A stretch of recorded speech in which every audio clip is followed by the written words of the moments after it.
घने जंगल के बीचों बीच एक बहुत ही पुराना और जादुई बरगद का पेड़ था। उसकी जड़ें सोने की तरह चमकती थीं और पत्तियां नीली रोशनी बिखेरती थीं। उसी जंगल के पास एक गांव में राजू नाम का एक लड़का रहता था।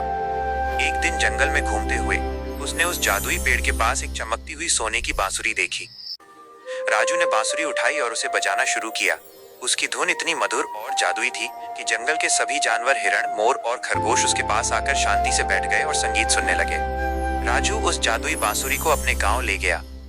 जब उसने वहां बांसुरी बजाई तो उसकी धुन से गांव में खुशियां और समृद्धि आ गई। सभी गांव वाले एक साथ मिलकर नाचने और गाने लगे और उनका जीवन सुखमय हो गया।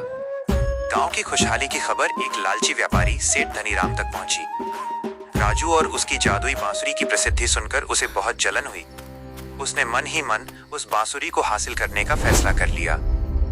एक अंधेरी रात जब पूरा गांव गहरी नींद में था, सेठ धनीराम चुपके से राजू की झोपड़ी में घुसा। उसने राजू के पास रखी चमकती हुई सोने की बांसुरी चुरा ली और वहां से भाग निकला।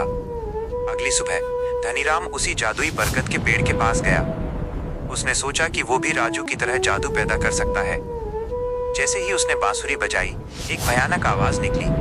जंगल के जानवर डर कर भागने लगे और आसमान में काले बादल छा गए। ये भयानक शोर सुनकर राजू और गांव वाले वहां पहुंच गए। राजू ने सेठ धनीराम को समझाया, ये बांसुरी सिर्फ एक सच्चे और निस्वार्थ दिल से ही मधुर संगीत पैदा करती है, लालच से नहीं। धनीराम को अपनी गलती का एहसास हुआ और उसने पछताते हुए बांसुरी राजू को वापस कर दी। जैसे ही राजू ने उसे फिर से बजाया, जंगल में फिर से शांति लौट आई। क्या आप चाहेंगे कि मैं इस कहानी के लिए